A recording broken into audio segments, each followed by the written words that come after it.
Cincinnati's Rock Legends continues on Star 64. Bobby Bare had recorded several songs in Cincinnati before heading out west in hopes of starting a career in California. I left Ohio and went to California, and which is a long way from Ohio. And I went out there in the middle of December. And by the time I got to California, I thought I'd died and gone to heaven. Warm weather, pretty girls, and I got a job singing in a nightclub the first night I was there. And it was just great. And I did that for, how many years? Till I got drafted in the Army. I was 23 years old. I got drafted about 6 months after Elvis. In 1958, Bare found himself back in Cincinnati with a few days to spare before reporting to the draft board. And a friend of mine who had played in my band when I was in Wellston, who was living in Wellston, had just gotten out of the Army. His name was Bill Parson. And he wanted to make a record. And I said, well, I can't because I'm sort of semi-committed to Challenge Records in California. In the meantime, I was working on this thing as sort of a joke about me going to the Army, and it was Old Talking Blues. And we got to Cincinnati, and I thought, well, if we have time, I'll put this down so I don't forget it. And we finally wound up with about 20 or 30 minutes left over, and I said, well, let me put this song down real quick. And somewhere down the line, Bill, if you get a record deal, and you can learn this song, record it, and whatever.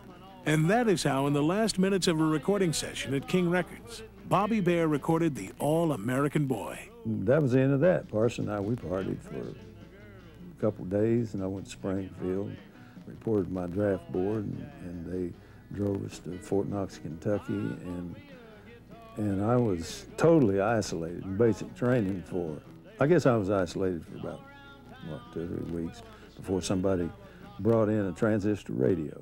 So I heard this record on the radio, and I told everybody in the barracks, I said, hey, that's me. And they all said, oh, shut up, Bear, and go back to sleep. I said, we got you up at 4:30 in the morning. And so I did, I shut up. And I thought, wow. And about 2 days later, Parson called and he said, Bear. He said, I don't know what to do, I'm scared to death. He said, they put this record out and they're playing it everywhere, and they want me on American Bandstand. They want me to do shows. And he says, I don't even know the song.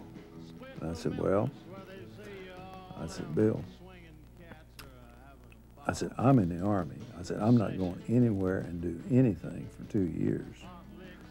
I said, why don't you just go ahead and do all these things? You know, it's only rock and roll. It'll be gone and forgotten in a month. He said, okay, I'll do it. And he did. He went and he did American Bandstand and lip sync my voice and did a horrible job. And the reason is because it was talking, and it's almost impossible to lip sync a talking record. Having a ball with my guitar, driving a big long Cadillac, fighting the girls off in the back. I remember when I went home that Christmas, about a month later, that's all I heard on the radio. I mean, it was a scalding hot record. The All-American Boy eventually climbed to #2 on Billboard's Top 40. After leaving the Army, Bare had several more songs in the Top 40 before moving to Nashville, where he became a superstar in country music. In the mid-'80s, he had his own show, Bobby Bare and Friends, on the Nashville network. The closest Cincinnati ever came to having a star in the teen idol market was with a 16-year-old Hughes High School student named Carl Dobkins Jr. There was a very popular disc jockey by the name of Gil Shepard. He used to have a show called Yours for the Asking. And he would go around a little Volkswagen bus, really high-tech, and plug in the phone lines from the big 62nd shop parking lot. And he would broadcast his radio program, and kids would hang around and request this and that. And so some friends of mine introduced me to him. He was over at Green Hills doing the fireman's festival or something with his little Volkswagen bus. And he decided to manage me, he and his wife Kay, and that's where we got started. I was a senior in high school, and a few days after I graduated, in fact, no, I think it was the very next day after I graduated, I would be on the Dick Clark Show for the first time. I wound up being on there like 18 times. You had the Saturday night show, and then he had the afternoon show. Boy, just, you'd give your right arm to be on that thing. And one of the nicest people I've ever met. He presented it as though you were doing him a favor being there. Once you kissed me, then I found out there's no other I care about. I just want to be exclusively yours. In June of 1959, My Heart is an Open Book topped the Billboard charts at number 3. Carl Dobkins Jr. soon found himself with over 90 fan clubs across the U.S. and the nickname, the Teenage Rage. I can't remember. All of a sudden, here comes out a fan club card that says the Teenage Rage. I think he might have ripped it off from Patti Page. The Singing Rage wasn't. Not that Gil would rip off anything, but no, I don't know. He just come up with a phrase, and that's it. Dobkins' initial success was followed by a few minor hits, and in 1962, he left the music business. Just as quick as your stardom hits, it quickly starts fading because somebody else starts getting the record played a lot. A few months later, another Cincinnati kid, Rusty York, was getting his big break. I first did country music. First starting in music, I did country. And when Elvis came out, everybody started requesting Elvis songs. And just for fun one night, I got up and did Mystery Train, one of Elvis's songs, and shook my legs and did the whole bit, just really making fun. And the crowd went wild. And Pat Nelson, a promoter, was in the house, and he asked me to record with him.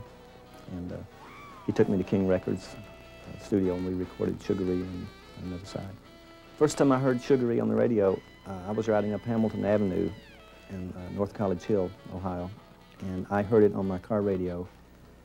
And I also heard it on a girl's radio that was driving a convertible, except a different station. I thought, wow, 2 stations are playing my song Sugar Ree at the same time. It really gave me a big thrill. Sugar Ree was actually #1 in Cincinnati for weeks and weeks. And one day I got a call from Dick Clark to come and do his Saturday night beach nut show in New York, which was the greatest thing that could ever happen to a young rock and roll singer. Sugar Ree, Sugar Ree, Sugar Ree, Sugar Ree, Sugar Ree, Sugar Ree, don't you know I love you so? Dick Clark called me to play the Hollywood Bowl and the Michigan State Fair and the Hollywood Bowl all within 1 week. And there were many, many big stars on that show. Frank Avalon, Annette, the Coaster, the Drifters, Dwayne Eddy. I can't remember all of them, but it was a great thing. I opened the show up, the Hollywood Bowl, August 30th, 1959. I was the opening act, and they say I'm the first rock and roll singer that ever sang at the Hollywood Bowl. I don't think any shows, rock and roll shows, had ever been put on at the Hollywood Bowl before that time. I was on the road one time in Detroit, Michigan, and I had laryngitis. And I really didn't want to do the show, but I needed the money so bad. It was a big nightclub called the West Fort Tavern in Detroit, and I agreed to do it anyway, even though I couldn't sing much.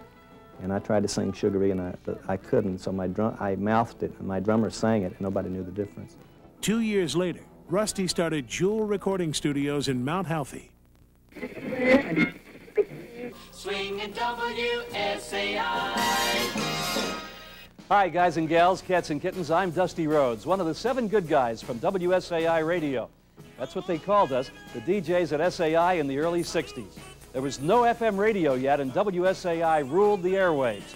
Over half the audience was listening to 1360. Coming up on Cincinnati's Rock Legends, the #1 rock and roll song of all time is written and recorded in Cincinnati. Bob Braun makes the top 40, and Hey Conductor gets booted off the radio for being drug music. All this and more when Cincinnati's Rock Legends continues on Star 64.